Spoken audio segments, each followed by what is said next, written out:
And I suppose meanwhile I can do the thank yous and the introductions. So thank you for coming along this evening.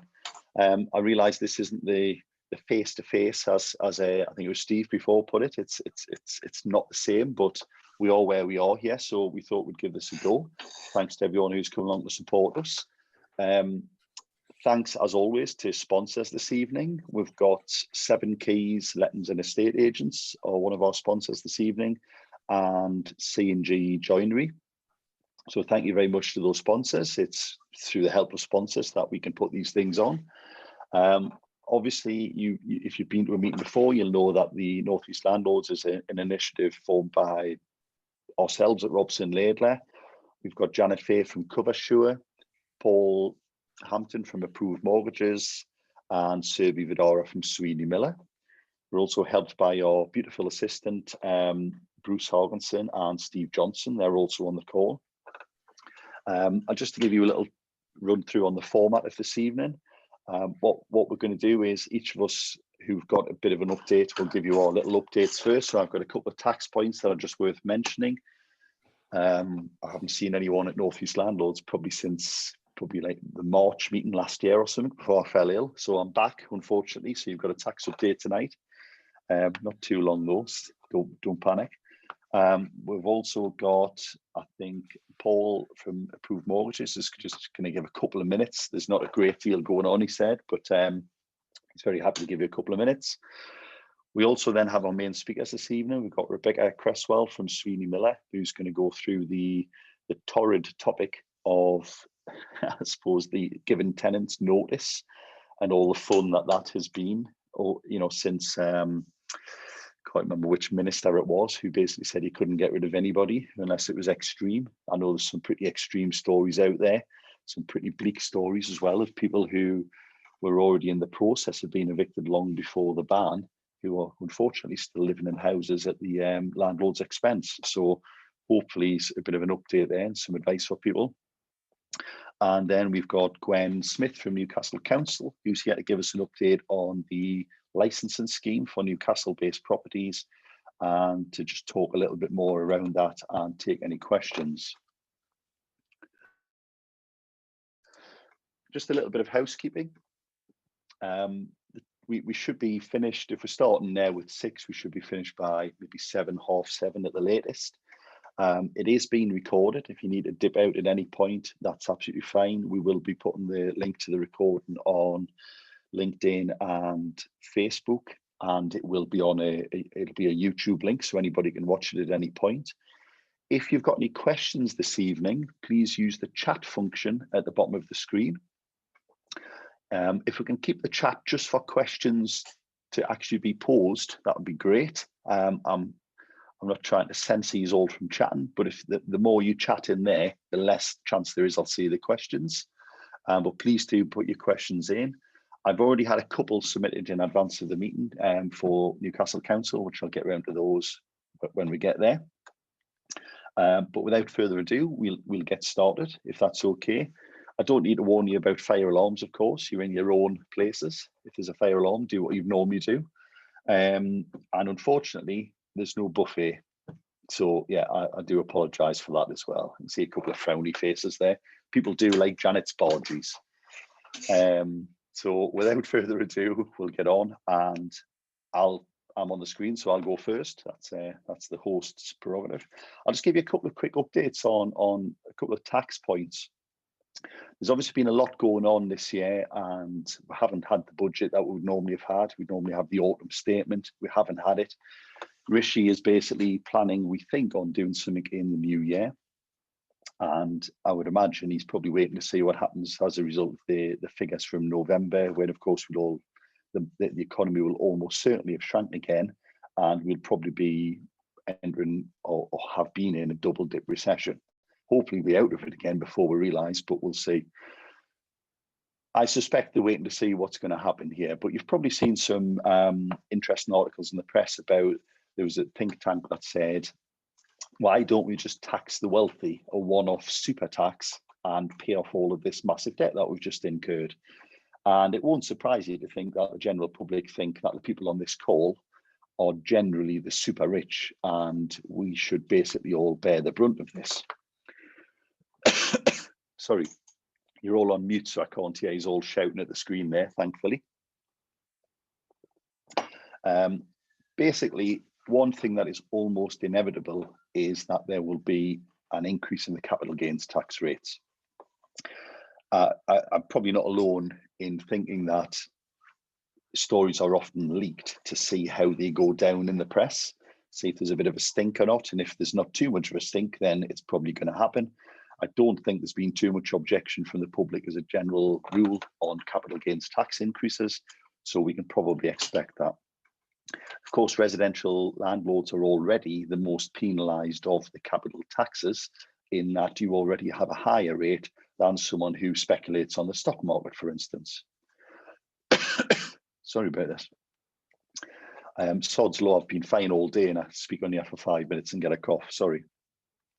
Just one little tip then, if you're planning on getting out of property and you're planning on taking advantage of the fact that it's a fairly buoyant market at the moment, one thing worth bearing in mind is how capital gains tax works, in particular with regard to the effective date of capital gain. Anyone who bought and sold properties in years gone by will remember that often you exchanged contract and then completed normally a couple of weeks later.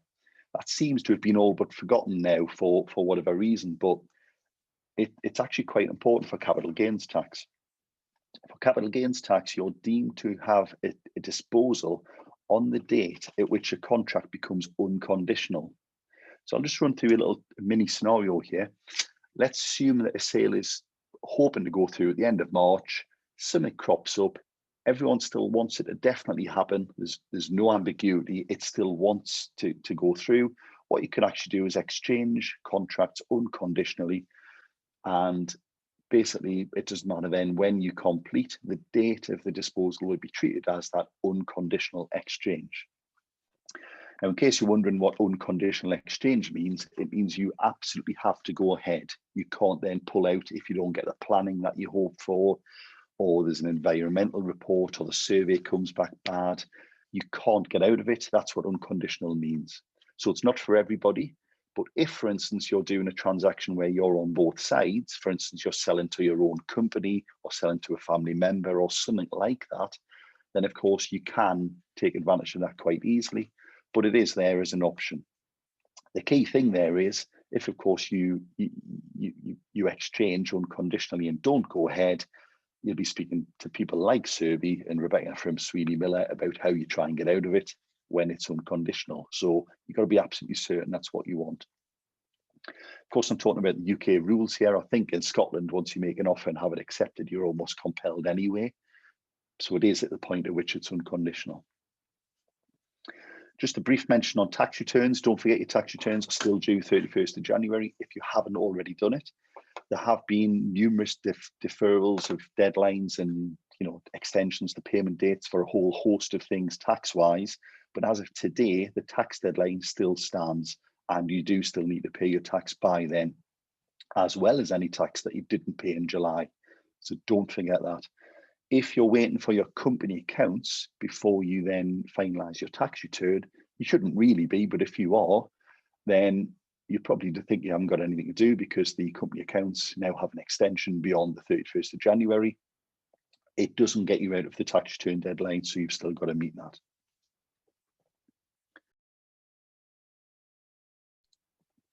And I'll just briefly mention a couple of things on main residence. A main residence is something that crops up quite often in the tax world, and a lot of people regularly ask us tax advisors how long you have to live in a house for it to be tax-free. And the response that I've given for many years now is it's not about the length of the occupation, it's about the quality of the occupation. And there was in fact 2 cases recently which kind of confirm this. One was a builder who was building or renovating his new house for a year before he moved into it. He only then lived in it for 6 weeks before he then sold it. He succumbed to an offer that he couldn't refuse. HMRC argued that he never intended to live in it, as they would, but the evidence submitted proved that he was in fact intended to live there. He'd presumably changed his address with everybody, changed his bank statement payments, told the kids' schools and everything else. So he actually got away with that, and it was a tax-free disposal. even though you'd only lived in it a relatively short time out of an 18-month ownership period. Another example of a case that's gone taxpayers' way recently was someone who lived in an area where it had become the norm that the bottom of the gardens would get sold off for people to build houses in. And the revenue argued that because they had a big garden, it was too big for the reasonable enjoyment of the property, which is one of the conditions of a tax-free sale. The taxpayer was able to successfully argue that the reason they were selling the house was because of all the development, and it was now spoiling the enjoyment of their fairly large garden, which had, you know, there was a pool house in there, pool, tennis courts, that type of thing. So even though it was bigger than the accepted norm for a main residence tax-free sale, they got away with it because they had the evidence to show that the reason they sold was as a result of the restriction on the enjoyment. Now, it's quite an obscure one, but it's worth bearing in mind if you know anyone with a big garden who's worried about whether it's going to be exempt on sale. That's pretty much it from the tax world. I did tell you it'd be pretty brief. What I'm going to do now, if that's okay, just admit this latecomer, is I'm going to move you over to Paul Hampton, who is going to give you a bit of an update on mortgages. Hiya, Paul. Paul, you're still on mute.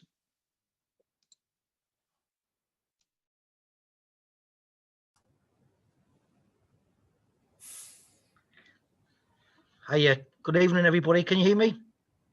Nod. Brilliant, yes. Thank you.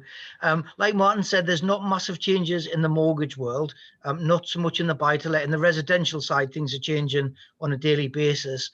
Some of the things to look out for on the buy-to-let side is with remortgages and purchases, lenders are particularly looking at, even for people who are where the lender has no minimum income and the lenders, the borrowers are employed, they're still asking for SA 302s and overviews to show rental income under Schedule A.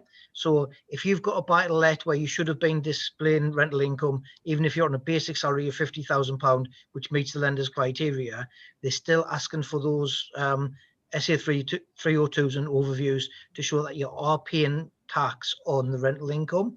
So that's something to be aware of. Quite a few cases lately where landlords have had properties for a couple of years, we're coming to remortgage them and there's no rental income shown on tax returns. The other thing is, like Martin said, tax returns are not due until the end of January, but any lender now where they're requiring proof of income, a tax return from 18-19 isn't sufficient. You would need your 19-20 tax return. So again, some things to bear in mind. Still doing quite a lot of limited company buy-to-lets. Limited company buy-to-lets are effectively the same as a normal buy-to-let. You can still get 75% loan to value. We can still do day one remortgages. The rates tend to be a little bit more expensive, or the fees tend to be a little bit more expensive, but they're starting to balance themselves out a little bit. One thing to be cautious of, obviously I know quite a few of you landlords were bitten by Mortgage Express, who used to have a floating debenture. If ever you were to redeem or change one mortgage, you had to change everything within the portfolio with Mortgage Express. Bank of India have some brilliant products at the minute. Bank of India are a really good lender. They will lend to limited companies. They'll lend to limited companies where there's other borrowing within the limited company. What you don't find out until you get through to the legal side is that they also request a floating debenture over every other asset within that limited company. So if you're going to be utilizing any Bank of India limited company products, it makes sense to set up a separate limited company just for those Bank of India products. Their process isn't brilliant at the minute, but their rates are. Other than that, there's not a massive change. We've seen a couple of down valuations, more outside of the northeast than in the northeast. The vast majority of properties are still valuing up in the northeast. And the other thing is the product transfer rates are still excellent. So if you come at the end of your current term, fixed rates, tracker rates, whatever, when you're looking to renew, don't just look to remortgage, look to see what your current lender is offering as well. The product transfer rates, there's no valuation to be carried out. There's no delay with fee-free solicitors. There's no underwriting. It quite simply is transferring you from a rate with your current lender to a different rate with your current lender. So again, I'm finding lots and lots of landlords now who have got remortgages due in January and they're only getting in touch with us now. So for those landlords, it makes much more sense, rather than have 2 or 3 months on standard variable rate and then put them on a product, to do a product transfer, which can effectively be done from the 1st of next month. So I'll pass you back to Martin now. Once the presentations are finished, I'm going to be hanging around in the mortgage room if anybody wants to pop across and have a chat. Thank you. Thank you very much, Paul. Very much appreciated. Next up is our first speaker. We have Rebecca Cresswell from Sweeney Miller, who is going to take you through giving people notice and evictions. Hi everyone, I'm Rebecca Cresswell. I'm Head of Litigation at Sweeney Miller Law. I'm going to open a PowerPoint, hopefully it works, to share the screen with everybody, so I'll just do that now. Hopefully everyone can see that. That's working, thanks. Yeah. Great. So if you have any questions, you can submit them, but if it is case specific, it would be best to email me, given that it's an open forum. So my email address is just on the first slide there. So we do deal with numerous possession proceedings and notices for landlords across the North East, and we've come across several problems this year as a result of the impact of the coronavirus pandemic. I'm sure you've all heard about the ever-changing law over the last 9 months, but I'll talk through some of the changes with you tonight, which will hopefully help you to make an informed decision on how to proceed going forward. So there is actually government guidelines online that you can access for free. It's called Understanding the Possession Action Process. So I'm sure you've probably looked at that, but it is really helpful. So it is important that you get the notice and the proceedings right, especially in the current climate, as you don't want any further delays in recovering possession of your property. I'll just take you on to the next slide.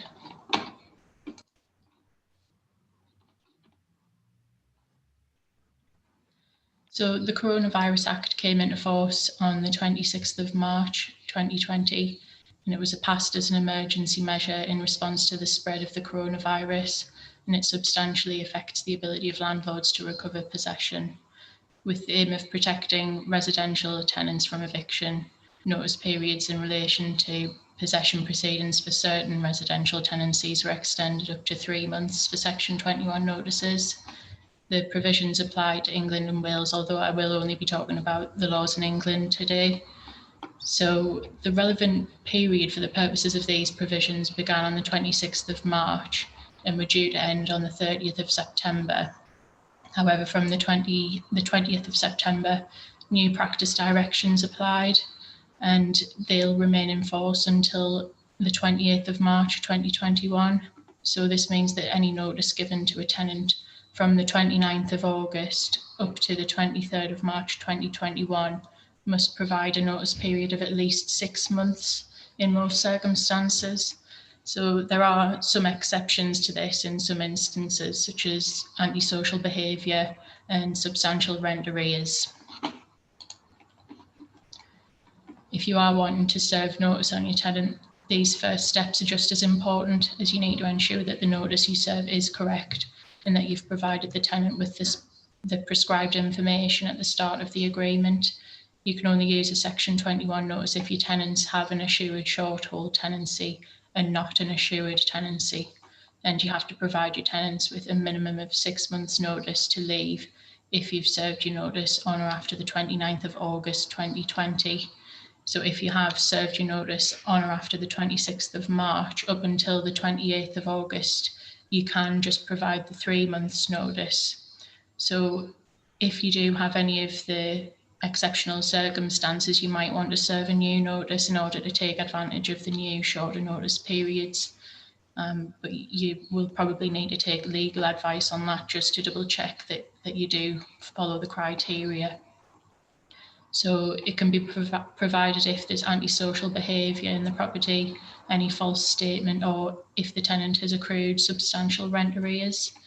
The government guidance online does state that 6 months rent arrears must have occurred, but it's actually 9 months rent arrears, and that must be before the 23rd of March this year. So any rent arrears that have accrued since the 23rd of March 2020 have to be disregarded when determining what's exceptional circumstances. So this has obviously created a huge problem for landlords who often use the rental income as the main source of income. If you've already served notice, you should check that this is being completed correctly to avoid any further delay.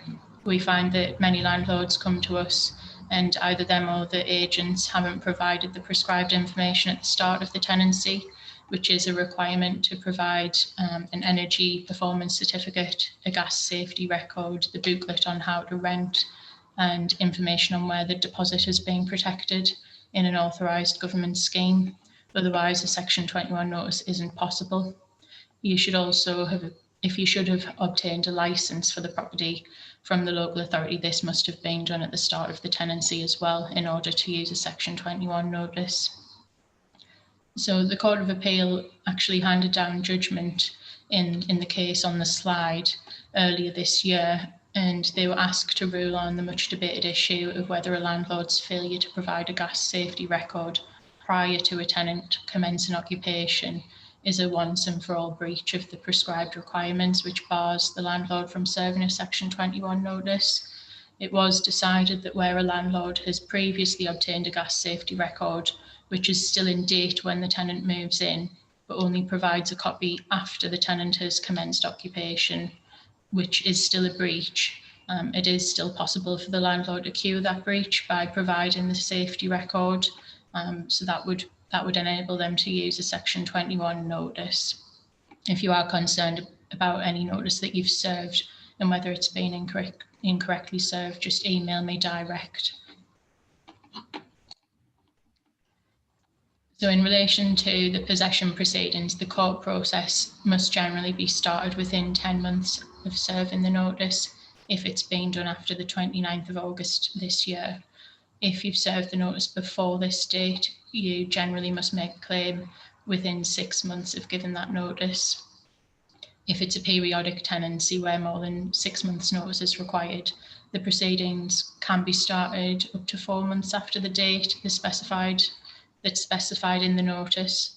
So again, I would recommend that you get legal advice on that, just because it is quite specific unless you are clued up with the new regulations. And if you have received an improvement notice or a notice of emergency remedial action from the local authority following a complaint from a tenant, you would have to complete the repairs and then allow at least 6 months before you start proceedings. So claims that are already in the system, as I've stated on the slide, if you have a warrant of possession but no longer require an eviction to be carried out, you are one of the lucky ones. So if your tenant has left the property and has cleared all of the possessions, returned the keys to you, you should let the court know as soon as possible that you don't want the eviction to go ahead. If there are still possessions within the property and the keys haven't been returned, you should really consider whether the tenant has actually vacated the property, because it is still unlawful to regain possession if they haven't returned the keys and there are still possessions there. But there are certain steps you can take to try and confirm if the tenants have vacated or not. If you made a claim for possession before the 3rd of August this year, it's up to you to inform the court if you wish to proceed with the claim. So you must do this by sending a reactivation notice to the court. You have to deliver this to the tenant, and it applies to both accelerated and standard possessions. There appears to be no requirement for parties to a claim to take steps to serve the reactivation notice while the stay continues, as the court just aren't listing any possession hearings at the moment unless in exceptional circumstances. There is a specific notice that you can use online. I think the government created this, so it is useful to just have a look on there, and you can do that yourself. But if you've made the claim for possession before the 3rd of August and you don't inform the court that you wish to continue, your case won't proceed. it would actually be stayed. So you have to do this by 4 p.m. on the 29th of January 2021. So if you don't file the reactivation notice, the claim won't be listed to be heard, the judge won't consider it. So make sure you do that before the 29th of January. So for possession claims that are brought after the 3rd of August, if you've used the accelerated procedure, you must file with the claim form. But if you've used the standard procedure, then you must serve before the hearing and produce at the hearing a notice setting out the knowledge that you have as to the effect that the coronavirus has had on the tenant and their dependents. Social landlords will need to confirm that they've complied with the pre-action protocol for possession claims by social landlords. Upon receipt of the application, the court will list a hearing and both you and the tenant can attend. At the hearing, the court will declare whether it's satisfied that the possession order was made, whether one of the exempted grounds exists, and then whether the eviction can proceed. If you are making an application on the grounds of extreme pre-COVID rent arrears, which again is 9 months before the 23rd of March, you will need to produce to the court a detailed schedule of the alleged arrears. So when an eviction is able to be enforced, a notice of the eviction appointment will be sent to both the landlord and tenant, and the appointments will be scheduled within a minimum of 14 days. And the tenant will be able to apply to suspend the eviction. However, bailiffs will not carry out an eviction if they're made aware that a tenant or anyone they live with has coronavirus, or if they are self-isolating or identify as somebody that's clinically extremely vulnerable. So the tenant would have to make the court aware of this and explain, for example, if they have symptoms, when they started and how long they've been in isolation for. So the appointment would then be rescheduled with a minimum of 14 days notice to comply with the government guidelines. So you and your tenant can ask the judge to consider whether the hearing takes place remotely if you don't feel comfortable attending the court, and you can put a request in writing to the court, and both parties would need to agree to that, and the judge would make the final decision, although they are hearing most hearings remotely at the moment anyway, so that shouldn't be a problem. Bailiffs also won't carry out an eviction if there are any occupants in the property and the possession order was issued on the ground that the property was unoccupied following the death of a tenant. In these circumstances, the bailiff must be satisfied that the property is empty, otherwise they cannot proceed with the eviction. So on the 5th of November, the Housing Secretary announced that orders for possession wouldn't be enforced in England while national lockdown restrictions are in place. In addition, government press releases and the Lord Chancellor's letter to enforcement agents in October said that only certain exceptions would apply for evictions, and no evictions would be carried out anywhere in England over the Christmas period from the 11th of December up until the 11th of January 2021. These restrictions have been given legal force by the Protection from Eviction regulations, and they came in force in November. So they apply in relation to England only, and they'll end on the 11th of January. They prevent, except in the specified circumstances, attendance at a property for the purpose of executing a writ or a warrant of possession, any warrant of restitution, or delivering a notice of eviction. The specified circumstances include any trespasses, antisocial behaviour, domestic violence, the death of a tenant, or the substantial rent arrears that I spoke about earlier. So after the 11th of January 2021, evictions may still not be carried out where the property is in an area subject to Tier 2 or Tier 3 local lockdown restrictions. So at the moment, it's really uncertain what's going to happen, and it really depends on what the government decide with the tier system. So you can actually mark your case as a COVID-19 case if you feel that you need to seek repossession of your property as a result of your own financial difficulty due to the pandemic. Where this is the case, you just mark on the application COVID-19 and you set out the hardship that you've faced, and whether you've received any assistance under the COVID-19 scheme, for example, a mortgage holiday or any other help from the government. So that would help the court in deciding whether to process the claim, and the judge may also exercise the discretion to assist you that way. But it should also be noted that the tenant can also do the same if they mark the case as a COVID-19 case when completing the defence.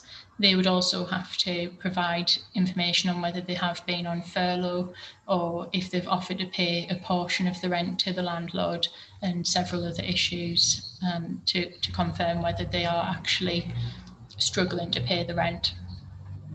So you will need to have a look at the defence and see whether they have marked it as a COVID-19 case.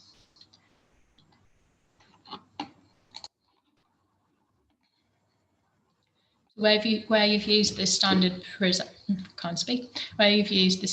possession procedure, you will receive a communication providing the date of the review and the date of the substantive possession hearing.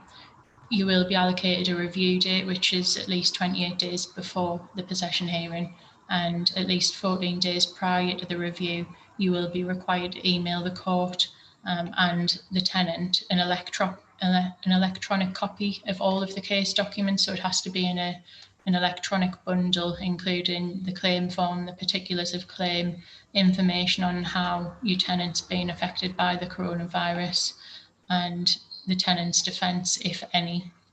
And you would need to mark that as COVID-19 if that applies. On the day of review, the case will be considered by the judge, and it basically looks at the paperwork and decides what to do on the day. But they may adjourn the case if, for example, an agreement's been reached with the tenant. If an agreement hasn't been reached, it's likely that they will set out directions of what's to happen next and whether a formal hearing is to take place. I get a lot of questions asking how long the process will take, and the standard 8-week period between issue and a hearing won't apply at the moment in relation to the pandemic, because there's a huge backlog with the courts, and they are really struggling with processing all of the claims, and they aren't working at full capacity at the moment. So the government have asked landlords to try and engage with the tenant to explore what can be achieved in terms of assisting the tenant to access to benefits or a payment plan, which we appreciate isn't usually possible, and often the landlords are in fact in a predicament themselves. So we understand it's an extremely difficult time for landlords, and we can offer fixed fees to deal with these types of matters. So if you do require any assistance, I'd be happy to help you. And I'll just go to the last slide, which has my email there and the contact number if you'd like to get in touch. Thank you very much, Rebecca. The way we'll do the questions is, if anybody's got any questions, if you could just pop them into the chat, and what we'll do is we'll come back at the end and go through any questions. Meanwhile, I'm going to be passing you over to Bruce Hogginson, who is going to give you a couple of updates from the North East Landlords. Welcome, Bruce. Good evening. Just a few little bits and pieces on the other affairs that's going on. It seems that a lot of letting agents have, over the pandemic period, either ceased or cancelled their property redress memberships, which by their calculations accounts for about 10 letting agents a week closing down. The word of warning to you would be, if you are using an agent, to make sure that they still do have their property redress in place, and also, more importantly, their client money protection scheme. And it's a bit like you wouldn't go on holiday with a company that wasn't protected by at all. So just sort of be aware of that one. Another one that's coming through for agents is that the banks are looking very much more closely at money laundering these days. And Lloyds in particular are requiring agents to close their general client account and open individual client accounts in the name of themselves and each landlord that they're collecting rents for, so that the bank can monitor the money laundering. The thing to beware of is it's obviously a lot of work, additional cost. Make sure that if you are using an agent, they are still using a client account and not just getting the rents paid into their office account. Right to rent checks are behind. Requests to the Home Office are struggling. There was some temporary arrangements put in place in March whereby it wasn't a requirement for landlords and agents to do a physical check. It could be done online remotely. However, what they have said is once these temporary restrictions are lifted, which they expect it to be in the early part of the year when the pandemic quietens down, agents and landlords will have 8 weeks.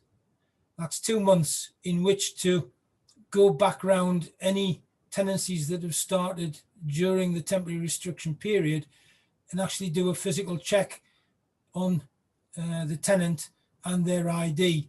So you would require taking a photograph of their ID yourself and also ideally a photograph of the tenant to match it up with the ID so that you've done it and keep that on file.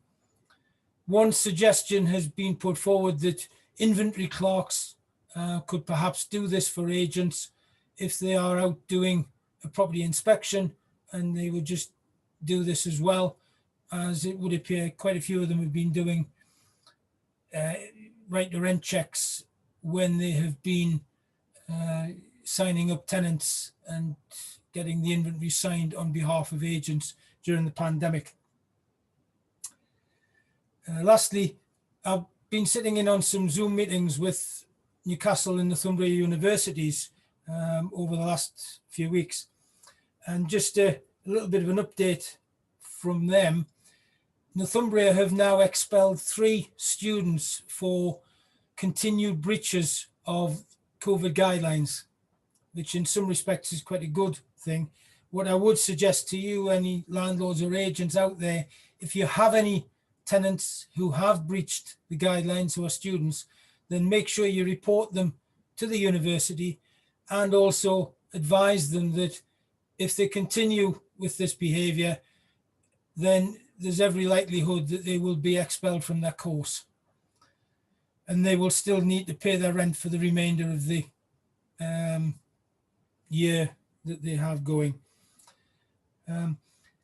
Universities have also suggested that if possible, private landlords ascertain any students who are staying in the premises over the Christmas period because they can't go home for various reasons. They've perhaps tested positive on the recent tests, or they maybe are from abroad and they can't fly back because they're going to spend all their holidays in isolation. And what the universities are suggesting is that landlords try to sort of reach out to these people and maybe make a token gesture of whether it be a Tesco voucher or sort of box of chocolates, even just something to make them feel that they haven't been forgotten at Christmas time. The university would also appreciate details of these people's names because they would like their well-being team to be able to keep in touch with them and make sure that they're fine. If you have any problems with students, I'll give you a couple of numbers, which is the university security teams. So you can either report those that are staying or any breaches to these. Newcastle University is 208 6817 and Northumbria is 227 3999. They've also said that when the students return from home after Christmas, they will need to book the COVID test to make sure that they are negative before they come back onto campus and obviously into halls of residence or private properties. So just kind of bear that one in mind and make sure your tenants are doing that. Finally, Newcastle Council on their website do have a coronavirus dashboard that anybody can access for information. It's the standard Newcastle Newcastle Council website, newcastle.gov.uk, and then /coronavirus. You can sort of go on there. But I will be in the room after the meeting if anybody has any questions or you want to come back and ask anything else. But thanks very much and enjoy your evening. Thank you very much, Bruce. It wouldn't be a North East Landlord event without a Brucey bonus. Bruce, would you be so kind as to put those numbers in the chat, please, so everyone can take the time and pull those out? And in the meantime, what we'll do is we'll move over to Gwen Smith from Newcastle Council. I'm here. Yeah, and I'm just going to share her screen, the slides, 2 seconds. I guess while Martin's doing that, there are actually 4 of us doing the presentation tonight. So Martin, are you able to unmute Ed Foster, Emma Knowles and Colin White? This is very much a cross-council effort. Yeah, no, the answer should be yes, but give me 2 seconds because I'm a tax advisor. Right, so it was Ed. There's Ed.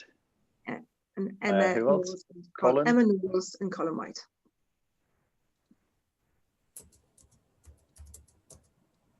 And Emma.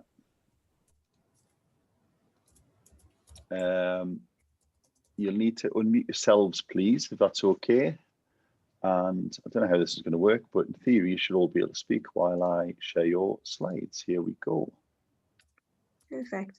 In which case, Ed's going to do the opening, so I'll hand over to Ed. Hi, good evening. Thanks, Martin and Bruce, for inviting us along this evening to talk about selective licensing. I'm really encouraged by Bruce, the optimism there that we'll be out of the pandemic in the new year, so that's really encouraging. Today's figure is 110 per 100,000, which is a rapid decline from where we were 2 weeks ago, and my team's being head of environmental health, it's been a real concern, and the teams have worked really hard. So there's 2 sides to what we do in environmental health. So we're here to talk to you about the selective licensing proposals for Biker and High Cross. I think that we're surprised that we are here, and the schemes have worked well, but we feel that there is a need to continue the schemes. It's our priority to make sure that we have the best housing stock that we can have for residents in the city. There is over 35%, and it's important to us that we have a wide range of offer to the communities, and that housing is really mixed. That we've got luxury apartments, we've got the student housing, and then we're providing housing to other sectors of the community as well. And we've done a good job in Biker and High Cross, that we've improved antisocial behaviour quite significantly, and my colleagues will sort of give you the numbers on that. But the antisocial behaviour still remains above the average levels for the city in these areas. And with the new selective licensing schemes that we've got in at the moment, we've introduced some really innovative ways of dealing with the ASB problems, and we think that Biker and High Cross will benefit from these improvements, and that we can still make a difference with selective licensing in these areas, and that we'll give you tools for helping to manage your tenants, that there'll be more support there for you and more support for sustaining tenancies, and making sure that we protect the vulnerable and provide really good rented accommodation. I know that this group, that we've got really professional landlords here, and but what we're about as well is dealing with those landlords that are incidental landlords, haven't got the experience, and we'll try and work with them, and we'll talk more about that and the way that the support that we want to give to those landlords, so that we end up with a better managed private renting stock. So you've got until the 31st of January to make comments on the scheme. If you go to our website, you can make comments through there, and we're really keen to have your input as always on the scheme. So if you've got any questions, just put those to us at the end, and we'll try and answer those. We've brought a whole team, not just Gwen this evening, to answer your questions. Thanks. Okay, it's over to myself, Colin White. Thank you for moving the slide on. I'm from the Fair Housing Unit within the council, which is the strategic housing side of it, and I've been involved heavily on the sort of evidence base and developing the consultation report and everything. Can you move on to the next slide, please? Okay, what I'm going to do is quickly just go through some of the key points that we're consulting on today, the reasons why we're doing it, and some of the evidence.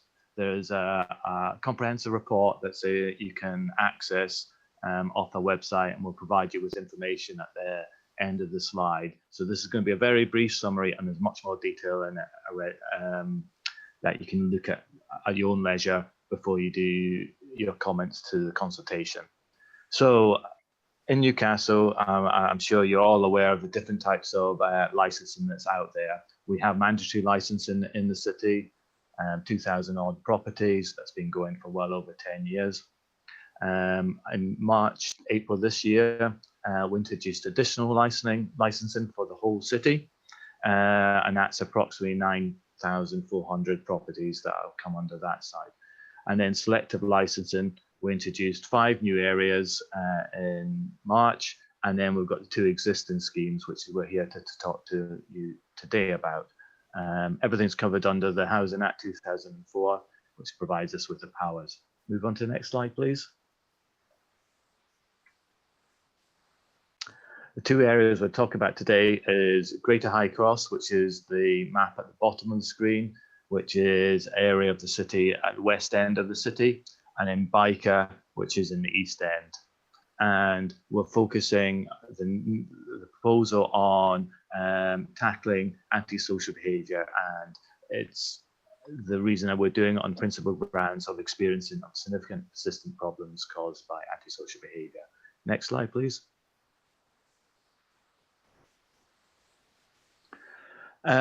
These 2 schemes have been going for, you can introduce selective licensing for a 5-year period, and these 2 schemes have gone through 2 redesignations. So Greater High Cross started in 2010 and Bike in 2011.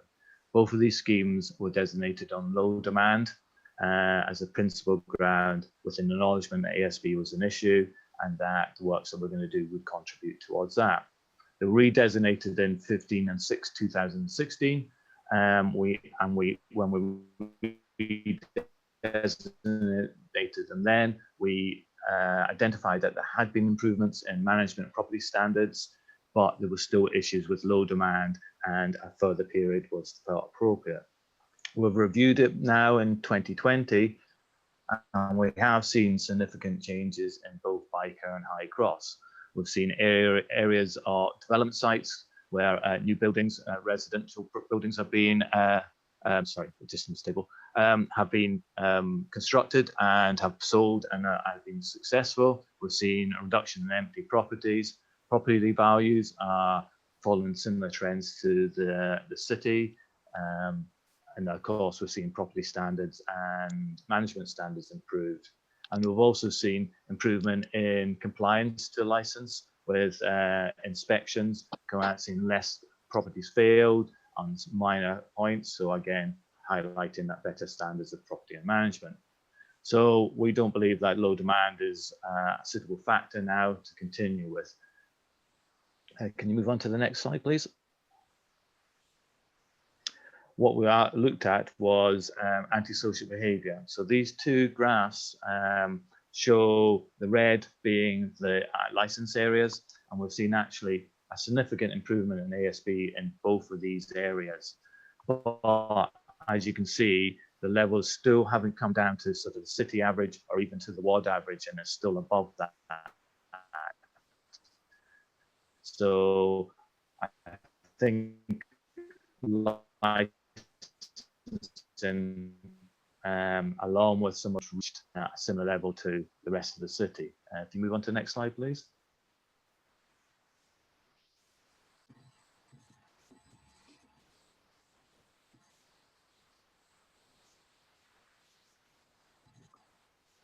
Can you move on to the next slide?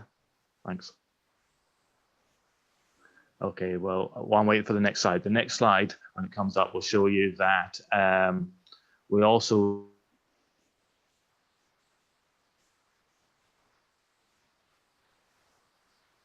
I think we might have lost Colin there. Am I back? You're back. I'm back. Okay, I'll try. My connection's not been fantastic, so I've only got a couple more slides. So this slide quickly shows you that we also reviewed the areas against the new licenses areas that we brought in, and you can see from all those percentages the actual areas that we've brought in. So again, if you could, next slide, please. So that's a very brief, there's much more details in the actual licensing report that goes into the ASB statistics, also around housing condition, crime, deprivation, and the existing schemes and what improvements are happening and what we're planning to do with this new scheme. And I'd recommend that you read that before you submit any comments to our consultation. Like I say, very brief overview, and now I'll pass you across to Gwen, who's going to go into a bit more detail about the actual scheme that's going ahead. Or proposed scheme, sorry. Yeah. Hi, so as Colin's explained, I'm going to talk about how this scheme will actually operate if it does come into place. For those of you who don't know, my name is Gwen Smith and I'm the team manager in the Public Protection and Neighbourhoods team. And my team's responsibility is to really regulate and enforce the licensing schemes when they are in place. Martin, can we go forward 2 slides? Perfect, thank you. So I guess one thing we've tried to do with the new licensing scheme, and one thing we really want to do if we bring in the new schemes next autumn, is to have a light touch approach for professional landlords. We know some landlords are professional, they manage properties well, and we therefore want to leave them to do what they can do well, and therefore allow us to use our resources to tackle those landlords of concern and those tenants of concern. The new scheme, if proposed, if in place, is about tackling ASB, antisocial behaviour. And obviously that primarily is the behaviour of tenants. And therefore, how can we support yourselves to manage antisocial tenants, which I'll cover in a bit, but also how can we enforce and regulate against those problematic tenants? It isn't just about the landlords, it's about the full private rented sector, and how can we use the intelligence we get from the police or from yourselves, from neighbours, from social services, from the fire brigades. There's loads of different sources we can use to have a real multi-agency approach to tackle ASB, because it is a partnership approach. It's working with schools, it's working with, like I say, social services, the police, to have a combined approach, because often it's all the tools in the box that can tackle the issue. And we already have an improved relationship with the police to tackle ASB. We now have patch-based officers. So each area of the city has one AHO, environmental health officer, and one technical officer. So they can create real relationships with you, the landlords and the agents, who on the whole are patched and area based, but also with the police, with the schools, with the third sector agencies, so we can really get into the root causes of the issues because every area has different issues, different tenants, and therefore a different approach to tackle it. One thing we do want to do is start to use a wider range of tools and powers to tackle those landlords who are not going to manage ASB tenants. Unfortunately, if a tenant is antisocial, we will be relying on yourselves to help us to manage that situation, because often our approach alone isn't enough. And some landlords are reluctant or in some cases unwilling to do that. And therefore we will be looking to use 1-year licenses, which will give us an opportunity to, I guess, put that landlord on probation. They're not quite where we want them to be, but maybe there's potential there. There might not be enough evidence to meet the legal threshold to refuse the license, but actually we don't feel comfortable granting them a full 5-year license, and therefore the 1-year license will be used. That will give us a real opportunity to have intensive support and regulation and monitoring and enforcement and everything else, working with that landlord or managing agent to try and improve the sector. And that's ultimately what licensing is about. We're also going to continue to use civil penalties.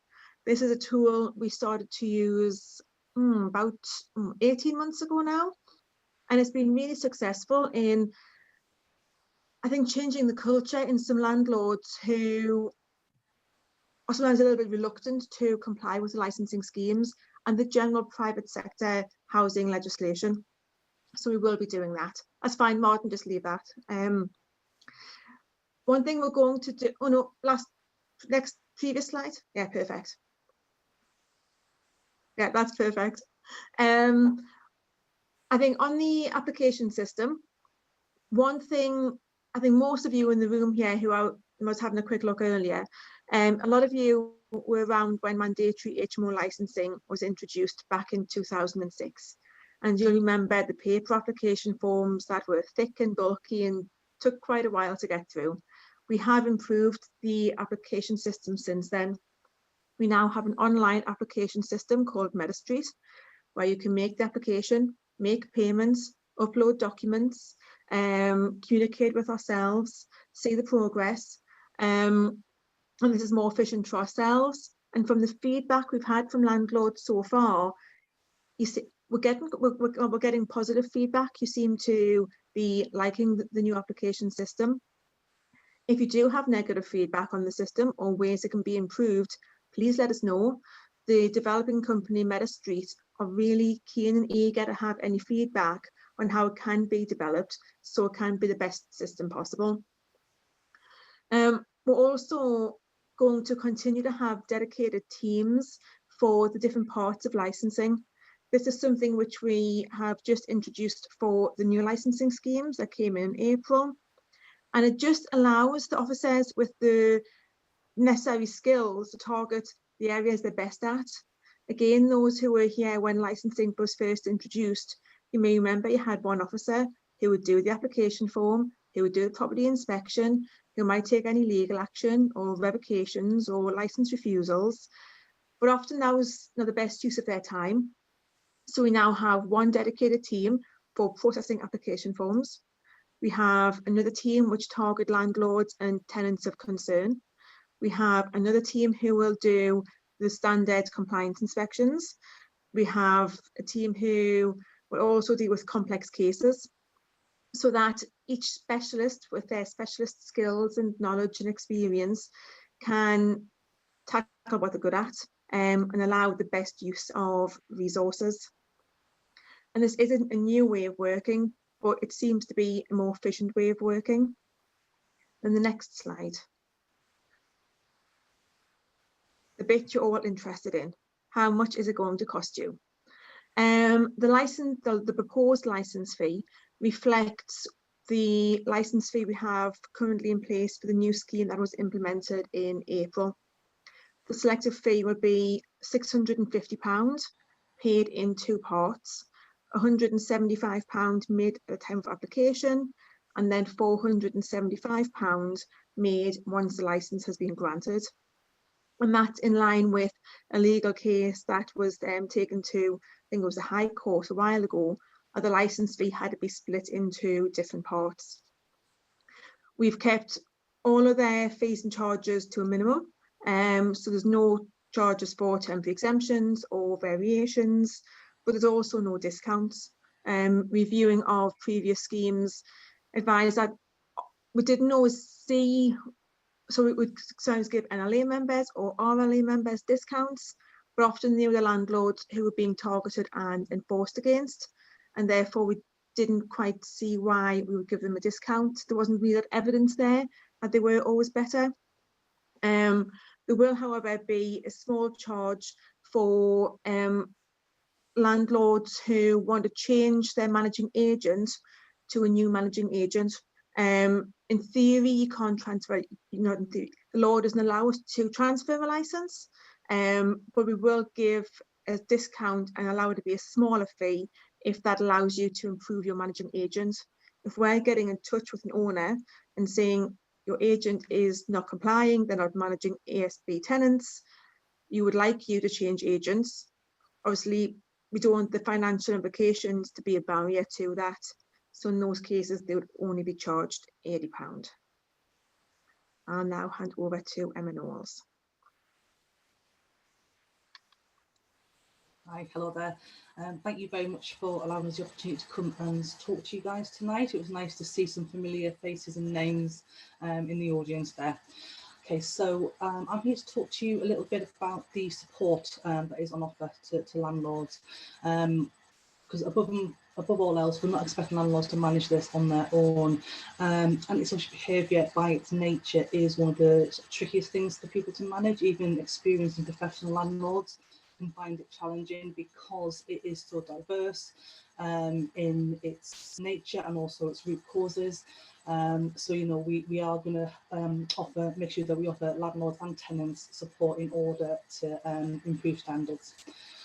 So what do we offer to landlords? I mean, we offer a range of services, which I'm not going to read out from the script there, you can see that, but what we are doing is that we're making sure we're there for you for the duration of the tenancy. So that can be from finding a tenant, reference checking, making a decision about which tenant you want to offer a tenancy to.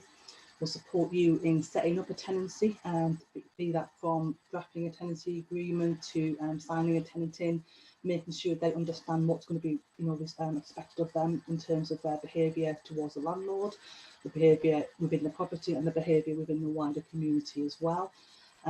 If there are problems during that tenancy, be it antisocial behaviour or smaller than that, things around things like rent arrears, for example, as well, we can help with. We'll be there to support you in that. If a landlord does have to bring a tenancy to an end, you know, for whatever reason, we will be there to provide advice and support every step of the way in order to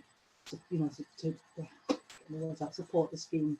If a tenant is moving on and they have been problematic in the past, again, we would look at you doing that in a managed way so that that tenant doesn't then pop up 3 doors down or the next street along and continue that same poor behaviour. What we want to do is stop that revolving door of, you know, tenants bouncing around, causing problems, and, you know, never really getting a grip on the root cause of the issues there. And landlords can dip in and out of the services, you know, to the level to which they need it. A lot of professional landlords probably don't need us to intervene or mediate on their behalf. They might just want to go online, access some templates, access a bit of information. They might just want to get some up-to-date training or education from one of the forums or training sessions that we hold. They might just want to ring up just to run a situation past us or email in to speak to a member of the team just to get a bit of advice. But if they do need us to intervene, if they want us to contact them on their behalf, to provide that mediation, to provide that extra support, we're there to offer that service. And obviously there is no charge for what we do. Everything that we do is absolutely free. Next slide, please, Martin. Thank you. Okay. So what will tenants be offered? I mean, obviously, you know, tenants are part of the equation as well. So we'll be supporting them choosing appropriate property. You know, we want to give them advice on affordability, whether an area is appropriate for them to live in, and give them some real good housing options advice. Obviously, we'll be giving them advice about managing the property, and again, it's having them understand their responsibilities, not just to the landlord in terms of paying the rent regularly and on time as they should, reporting the repairs, etc., but how they're supposed to be maintaining that property, keeping the gardens and yards clean and tidy, putting the bins up. Little things like that often go hand in hand with bigger issues of antisocial behaviour. And again, it's making them understand their responsibilities to the community. Antisocial behaviour is quite a tricky thing, and beyond the odd maybe rowdy party by an inconsiderate tenant, often there's some really deep-rooted causes for antisocial behaviour, which do need to be addressed in order to help someone modify what they're doing within a tenancy. So we would be talking to tenants, understanding their position, where specialist referrals are required to places around addictions if that's a problem, mental health if that's a problem, intensive family support if that's the problem. Then we can offer that conduit while continuing to work with the tenant as well in order to help them manage that tenancy. We'll also provide help and support around debt and benefit advice, and this is something that is actually happening. It's available now. I know obviously we've already touched on the issues around COVID and the impact that's having on tenants and their ability and or willingness to pay the rent. So if you are experiencing problem with tenants not paying rent right now, don't wait. Do get in touch with a private rented service, and like I say, we can offer that advice and support. There's a lot of services out there for tenants in terms of help towards maybe not paying a full amount of a rent, but certainly a contribution towards it. So the current changes in end of tenancy shouldn't be giving a tenant carte blanche not to pay rent. So we would encourage landlords to get in touch as soon as they start having those missed rent payments. And as I mentioned there, again, we're linked into a lot of support and referral agencies. The team are tenancy officers, the housing officers. We're not mental health workers, we're not addictions workers, but we can link the tenants in where that sort of intensive advice is required. And final slide, Martin, if that's okay. Yeah, and as Ed mentioned there at the very start, obviously what we want you to do now, if you haven't done it already, is to go online and have your say. We've got a online survey which is available at the URL there on the screen, or you can link to it from the Newcastle City Council site or from the private rented service site. You can view the key documents online as well. There's some very, very comprehensive, very long document with everything you would need to know, but there's also some executive overviews and some FAQs as well, which makes for a little bit more light reading for those of you who want to have a little look at that. And if you have any questions, either about what you've heard tonight, if you haven't already popped it into the chat, if you don't want to do it via the chat, if you want to contact us directly, please do so by the license and consultation email at the bottom there. Okay, and thank you very much for your time. I'm sure there's loads of questions, so we'll get onto those. Thanks, Martin. Thank you very much, everybody. 2 seconds. I'll try and stop sharing the screen. Hopefully you should be able to see me at the moment. And what we'll do now is, wonder what I've been doing. Why is my hair doing that? But never mind. Right. So there are quite a few questions, and unsurprisingly, they're largely directed at the council. A couple of them can be summarised, hopefully, into a catch-all kind of question. If you're asked a question, whoever's going to jump in, just make sure you're not on mute, and yours then should be the video that's shown. We'll just do it that way, if that's okay. And there's been a couple of questions based around this is for the council, sorry, a couple of questions based around the evidence, and possibly this was helped by the slide that showed the kind of the lines going down, and the lines on the licensed areas went down quicker than the general lines. So, technical terminology there. Obviously, you can tell I work with figures. I suppose the question to summarise then is, what evidence is there that this licensing scheme is going to achieve its objective? Obviously, there's been schemes in operation for a while. What evidence is there that it is actually working? And a kind of a sub question on the same thing is, if this is in fact to help with antisocial behaviour, why is it that all of the licensing is basically only mentioning landlords? Why is there no commitments in there required from the tenants, or kind of expectations from the tenants? Hopefully that is a clear representation of a couple of questions rolled into one there. I'll go first, then obviously Colin, feel free to jump in if there's anything else on the data. I think one thing we need to really, obviously clarify is that in the past, the previous licensing schemes were aimed to target low demand. So yes, ASB was a factor that was part of that bigger picture, but it was just that part of the bigger picture. We were looking at property condition, empty properties, landlords of concern.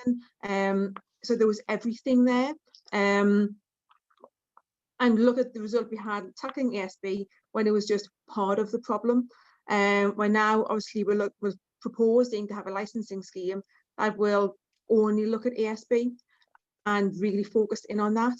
Yes, obviously, if we go into a house and deal with ASB, we will obviously be looking at the property conditions. Is it compliant with wider housing legislation?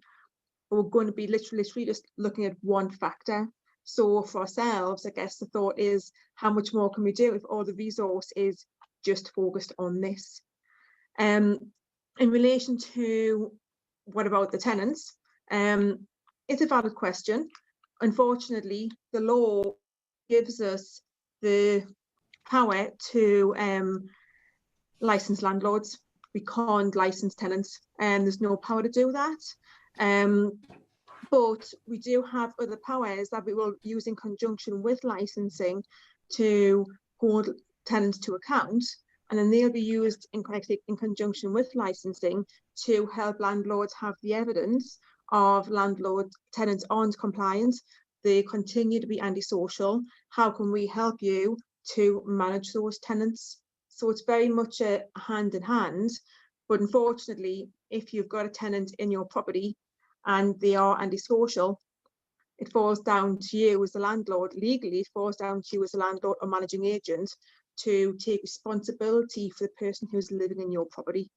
And I guess licensing is to help us to support you in that, and for those who still refuse to accept that responsibility, to tackle that issue.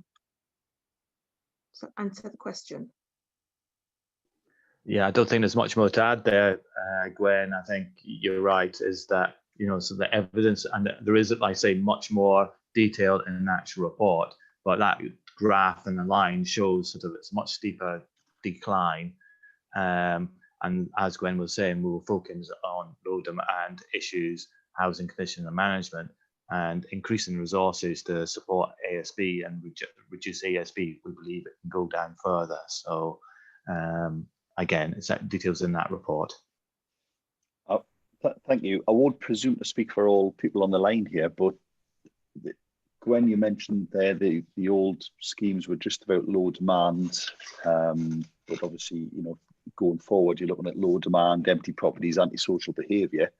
I suppose the immediate question then is, if someone is a landlord, they've got a property they let out on Elmfield Road in Gosforth, there's very high demand, practically no antisocial behaviour and no empty properties.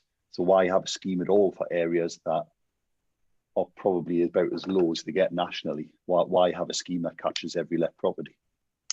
No, so previously it was low demand, and that's what the two previous schemes were on.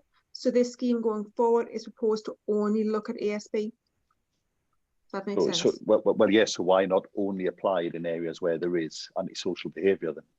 Well, we are only looking at two small areas, Biker or Biker Old Town and Greater High Cross, which is like South Belmont houses. So if you think back to Colin's map, we're only looking to do this in two really small patches. All right, okay, then I must have misunderstood. I thought the idea was that all landlords in Newcastle had to pay a licence fee.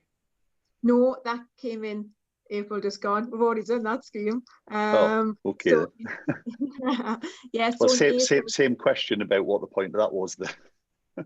Yeah, so the scheme that came in April, which introduced citywide additional licensing, and 5 new selective licensing areas was brought in on 2 conditions, housing condition and ASB. Additional licensing and selective licensing have slightly different legal tests to meet, and that's why the selective licensing, which is on housing condition and ASB, was for 5 selected areas where the evidence met that legal test. Additional licensing was brought in on, let's see if I can get the words right, properties are being inadequately managed. And at the time, the evidence, in our opinion, showed that HMOs, there was an intrinsic link between houses multiple occupation and ASB, just by the pure nature of multiple tenants, no head of the house to control the occupants. And as would in a family home, the parent would normally take responsibility for the unit. But obviously, in a house of multiple occupation, you haven't got that. You haven't got that one responsible person. So there does tend to be more issues of management of properties that are HMOs. So hence why we've introduced citywide additional and the 5 small selectives, but that was in April just gone. As a reminder, you should all have your application forms in by now. The deadline was the 6th of July, and you had until the 5th of October to get them up to standard. So thanks, Martin. Okay, if I haven't got those questions right, please feel free to jump in. There was a question from someone who's had to jump off, but I'm not particularly going through in any order here, but there was mention there, Emma, I think it was you mentioned about the free services that you get as part of any license fee. But of course, when you've got to pay for the license, they're not free, are they? I don't really know if that's a question or just a point. But I suppose you don't, whether you use your services or not, you've still got to pay the fee, so it doesn't really matter, does it? Yes, our services are available now, so. And I think your services were free anyway before this came in, wasn't it? Yeah, so there isn't a link between the offering of your services and the license fee. There isn't, but obviously we would be seeking to prioritise landlords in those areas to make sure that they were provided with the support to work alongside the regulatory services team. All right, thanks, Emma. Bruce has put the numbers in there for everyone to get for the universities, which is great. Thank you for that, Bruce. There's a question here. There does not appear to be any questionnaire summaries for the areas from tenants, landlords, shops, etc., as has been done in previous consultations, presumably, to measure the success of the scheme over the last 5 years. Has this been done? And if not, why not? And if yes, what were the results? Hopefully that makes sense to someone from the council. Colin, do you want to take this or do you want me to? Yeah, I can. I mean, we have the consultation out at the moment. We'll be asking questions around that, around residents' opinions of the properties, and that'll be added to the report as we go along. So there is actually separate questionnaires during the consultation for residents. I think one other, has Colin finished? I think one other point to note is in the past, the first, obviously the third proposed scheme for Bike and High Cross, the first 2 were both on the same issue of low demand. So it was very relevant as to how had we succeeded in the first time in tackling low demand to whether we redesignated on the same issue. We have reviewed the success of the first scheme, but because we're now looking at it on a different legal evidence base, the same questions wouldn't necessarily apply. Because how we've tackled smoke detection and fire precautions in a house isn't really relevant to how are we going to tackle ASB going forward. So although obviously we need to review the success of the scheme, how can we learn from it and improve from it? Because it's a different legal test, the comparison doesn't have the same benefit, if that makes sense. Obviously it's beneficial, but it's a different benefit. Apple and pears, is that how you summarise that? Thank you. There you go. See, just got to get straight to the point, Gwen. Apples and pears. Question for me. Tax question. I'm assuming landlords who are incorporated will continue to pay corporation tax rather than capital gains tax on the disposal of any property. Is this correct? Yes, is the simple answer. Companies only pay corporation tax, but they pay corporation tax on gains and profits. So it doesn't really matter what the classification is. At the moment, companies have a single rate that applies to all of their income or gains. It's not beyond the scope of possibility that they could introduce a separate rate of corporation tax for capital gains, although that would be very unusual. It's never happened in all the time that I've worked in tax since, you know, the early 90s as a minimum. Yes, I'm that old. And I suppose the plus side to that is it's unlikely that they would split the rates. The downside is they're looking at putting up corporation tax rates anyway, which would indirectly catch all gains made by companies. So you wouldn't dodge it. And then there's a possession question for Rebecca, which she might have answered in the comments, but I'll ask it anyway. If a deposit scheme hasn't been used, but instead an alternative insurance-backed scheme such as Reposit, if that's not a typo, Reposit, has been used by the tenant to secure tenancy, would this prevent a Section 21 notice from being served or have any effect on serving Section 21? And Rebecca has said, I think, in answer to that, if there was no deposit paid, there is no need to protect anything. Is that the answer to that question, Rebecca?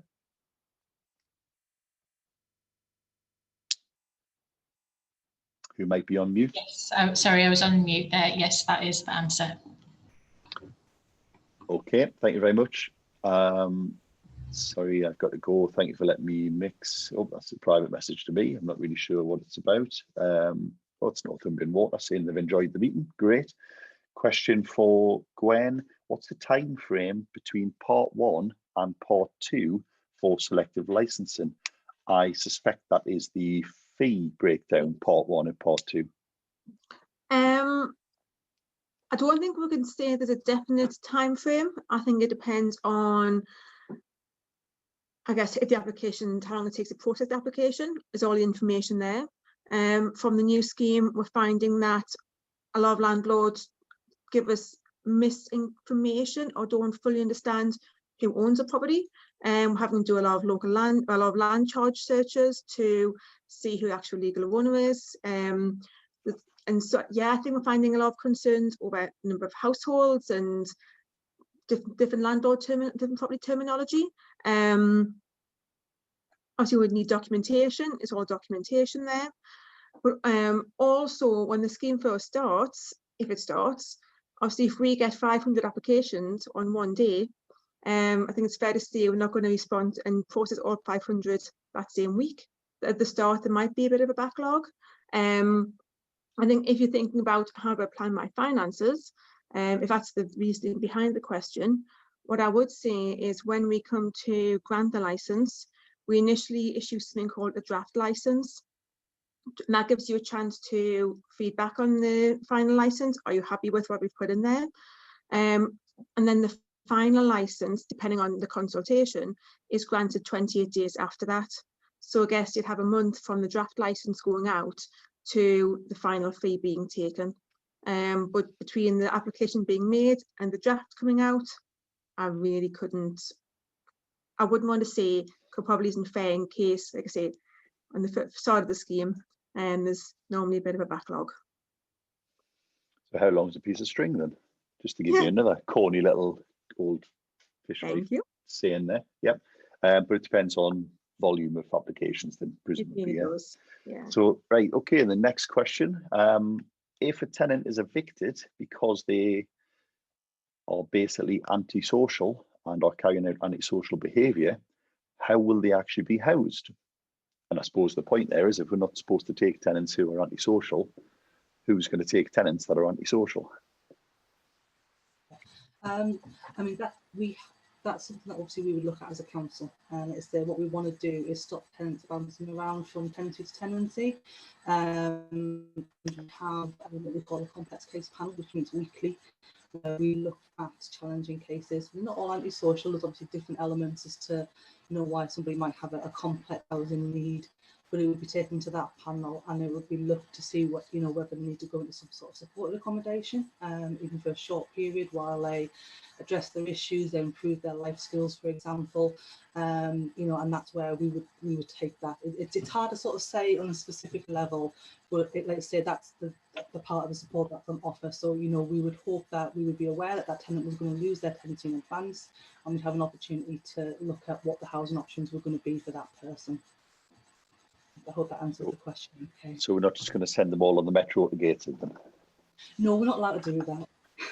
Okay then. What about Sunderland? We'll send them to Sunderland. Yeah, No, Sunderland's fine. no, we can't. Right, so you can't deport them from the area. Then is what you say.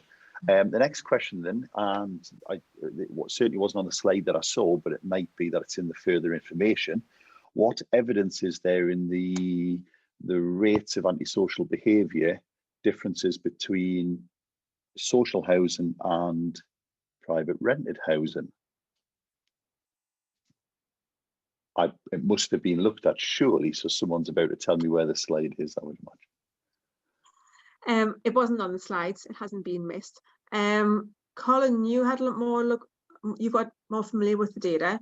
Do you want to answer this? Are you there? He's run away. Didn't like that question. Okay, He's there. He is there, but was Colin the one having the connection problems anyway? He was, yeah. Okay, I'll have a go. I would say have a look at the evidence report. It's a 100-page document. There's lots of information in there of ASB across the city and across different sectors. I'm going to be honest in that the comparison between private rented and the social sector mightn't be as detailed as whoever's asked the question wants. Unfortunately, the government doesn't allow us to license social landlords. There's a very big exemption which says social landlords are exempt from licensing. It's not me, it's the government. Feel free to lobby your MP on that should you wish. And therefore the comparison to one sense, although I see why it's needed,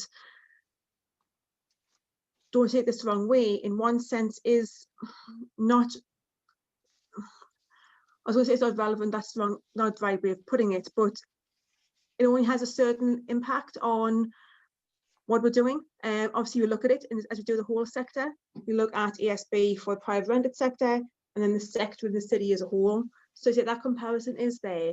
But obviously we're licensing properties in the private rented sector, and therefore that's the evidence we look at compared to the city average. We don't necessarily look at, as a big factor, what to compare to owner occupiers or social landlords or private. It's what the private sector in the patch we're looking at compared to the city average. And that's the key factor.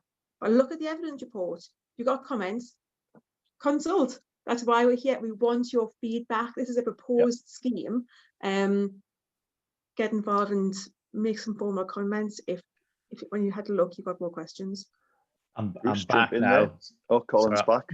Sorry, I'm back. Cover well there, Colin? She did, and it's worth if you go back to when we looked at the wider scheme last year and did consultation on that. We did look at sort of basically looking at the whole city antisocial behaviour and looking at where the concentrations were, and you could clearly see where they were, and there was lots of hotspots within private rented areas, and you could look at where there's high concentrations of council properties and see that, but we didn't do a direct comparison. But like Gwen said, I think it was quite clear about the rest of it. But if you want to have a look at some additional evidence, go back to the original reports that we did a while back. The only thing I would... got his hand up, sorry. Yeah. Can I just sort of make the observation, Gwen, that when you did the renewal of the two areas 5 years ago, again, you didn't have a split of the social sector and the private sector. You had total figures for antisocial behaviour in the area, and you were using that as the justification for the licensing. Now, I accept totally that you can't license the social sector, but I do think that it's wrong if you are using their figures to justify licensing the private sector if they're not actually the main contributor to antisocial behaviour in the areas, surely? I think that, sorry. I think with this area, we're looking at two specific areas where we are, we know that it's private rented property in Byker, the registered social landlord property is taken out, that it's not included in the Byker Old Town area, and we're comparing it with the rest of the city. I do believe that there's new powers being, new requirements for registered social landlords being brought in by government to manage antisocial behaviour more effectively. So they are being scrutinised more by central government and held more to account. I'm sorry, I don't know the exact details of that legislation, but yeah, and they're governed. They're not governed by us. They have a separate governing body. But yeah, we're willing to sort of take that back and lobby on that point as well. Just following on from that, and it's also worth saying. Go on, Colin. Sorry, I was just going to say it's also worth saying that the way those boundaries of those areas have been selected is so that it is a high concentration of private rented in those areas. So they are they're the highest level of tenure in that area, and the council and owner occupier is much smaller. So they are the dominant sort of tenure in those areas. It's not as if it's private rented within those areas, only a small number, and it's dominated by council. Am I right in thinking, Colin, that it's more or less 50-50, or it was last time round in High Cross? It might be 50-50, but that'll be 50 private rented and then made up of both owner occupier and social as the other 50%. I thought you would have had your figures to hand and known exactly, not I think, but I'll back down on that one. Yeah, Bruce, I'd recommend you go and look at the evidence report, and obviously all the information you want, it's in there. And then obviously following on from Ed's point on social landlords, it's a social housing white paper that's just been released earlier this year, which obviously is the tougher regulation for social landlords to manage ASB. Thank you very much, everybody. I think I've only got one more question. You've got a couple of seconds to get any more in, any praise for the host or anything like that. Now's your time to throw it in there.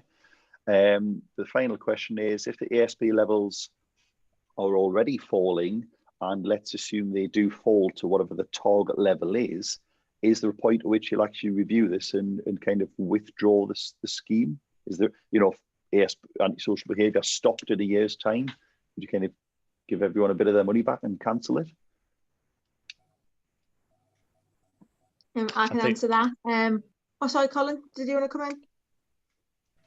I was just going to say there is an option there, as in the legislation requires us to constantly review the schemes.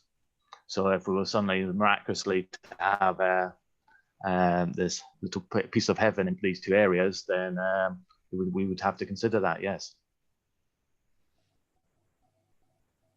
Okay. Well, the only other thing that's came in the last 30 seconds is two compliments to the host, to Martin. So thank you. I'll assume everyone else thinks the same because nobody's slagged us off in the comments. Joking aside, we do seem to be getting some reasonable feedback on this. It might have felt a little bit clunky at times. We'll get better at that. If you didn't notice it was clunky, then that was all me. Anything clunky was the others who didn't do anything. But yeah, I hope you've enjoyed that. The recording will be available on YouTube and LinkedIn and Facebook. So follow North East Landlords on there. Thank you again to our sponsors tonight. That was Ross Parker from 7 Keys Estate Agents and Letting Agents, and Chris Garvey from C&G Joinery. Again, it's thanks to people like that we managed to host these events. Thank you, of course, to Rebecca for her talk on giving notice, and of course to the ladies and gents from the council. It's much appreciated that you come along to these things and you know, face the public. even if not face to face in the old sense, but it's still very good that you give up your time to do these things. So thank you very much.